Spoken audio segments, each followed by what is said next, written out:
Goma, who is basically trying to figure out what the heck is Dr. Arensu doing? Like, what is she doing here? And even there you see Getsu. He's trying to basically at this point wonder, like, maybe she just thought she'd get the Dragon Balls for us and make it a lot easier. And Goma's like, nah, she wouldn't do something that nice. And so at this point, everybody's faces stop because they realize it ain't over. There's this test that we gotta finish. And so very much similar, we go to where that Dragon Ball light is, and I find it interesting, the Zandamari and whoever this woman is that they're holding captive, they all line up, so they're not even trying to stop this. They're just sitting back. And I guess what you're gonna do when what can you do when you see the Tamagami 1 fighting and literally losing? Like, I guess you got no tension to get involved, because you ain't stopping these guys. So Tamagami 1 basically explains that with this, he's gonna have all these numbers where the Dragon Ball light is, and essentially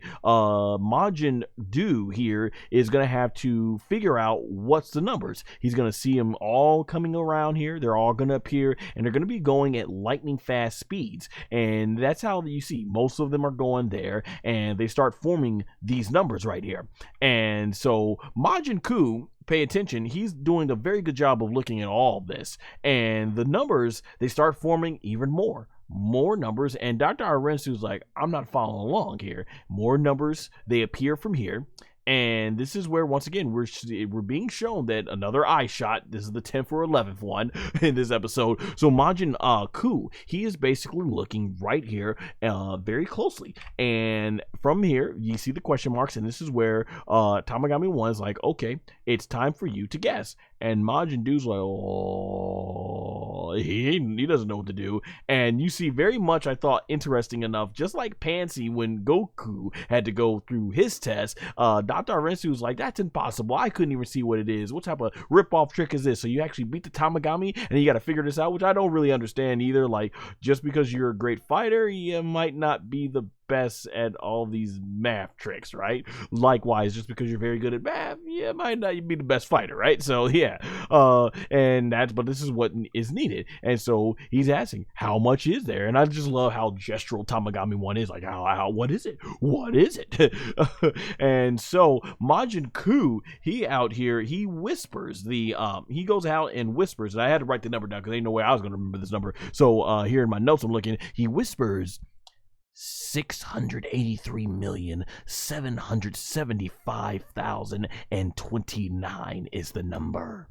And so Majin Du hears what Ku says, and so Tamagami 1 says, well, what is it? And so Majin Du, he basically repeats back what he says, 683,775,029. And there you go. Man, I know a lot of us out there would love to have that type of money for sure, right? That'd be cool if it was that easy, right? And then from there, Dr. Arensu's like, did he get it right? And everyone's looking like, uh-oh, did he? And Tamagami 1's looking over. He's like, He looks up. And then the numbers, they appear exactly as he stated it was. And he says, that is correct. You have earned the Dragon Ball.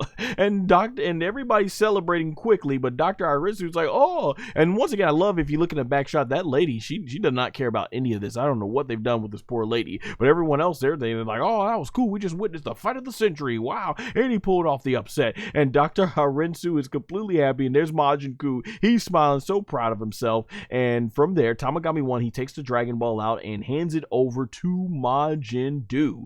And from there, Majin Du is now in possession. He's like, yeah, he has that Dragon Ball. And Dr. Arensu, she is ecstatic. She has gotten what she wanted, one of the Dragon Balls. And so the Dragon Ball lights go ahead and they disappear from there. And from here, Tamagami 1, he's smiling and he has no hard feelings. And Majin Du takes the Dragon Ball and he hands it over to Dr. Arensu. And she is excited. She's happy. She has the Dragon Ball in her possession, and he just starts going ahead back to the Brock Lesnar dance. Dun, dun, dun, dun, dun, dun, you know, and starts doing some break dancing as well from it, and posing. You know, he's so much like Ginyu Force and all that stuff and everything. Ballerina dances, and Majin Ku mentions like it looks like I wasn't so useless after all, which he wasn't. But I guess only Majin Ku could only Majin Du was able to hear him, and she's like, "What are you talking about?" As Majin Du's dancing in the background, she's like, "What are you talking about? You didn't do nothing but just sit there and come along for the ride." And Majin Ku's like, "Oh, I guess you're right. I guess you're right," even though he was the one, right? But for their sake, it's probably best he doesn't mention that he told him, because that would probably be considered cheating. I'm surprised Tamagami 1 didn't hear it. Like I said, only Dude was able to apparently hear it, so there it is. And he's like, "Yeah, I guess you're right."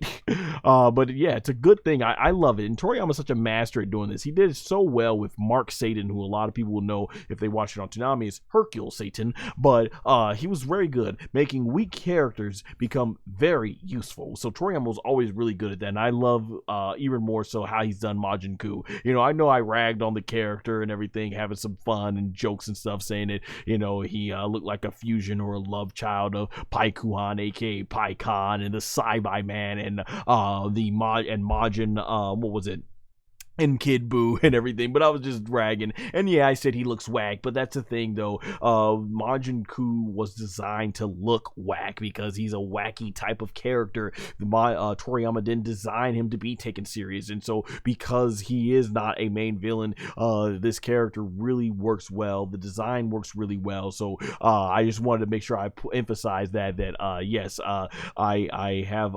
If anyone thinks that I was trying to basically look at this character and be like, "Oh, this was completely whack," like, no. Once it settled in and it made clear that he was a gag character, it made sense. And even if he wasn't, like I was saying, even in that very first video, is that Toriyama is a master of making goofy, wacky looking characters menacing, as he did with Fat Buu. And so I think the dynamic of what's being worked here with Majin Ku and Du is working really, really well.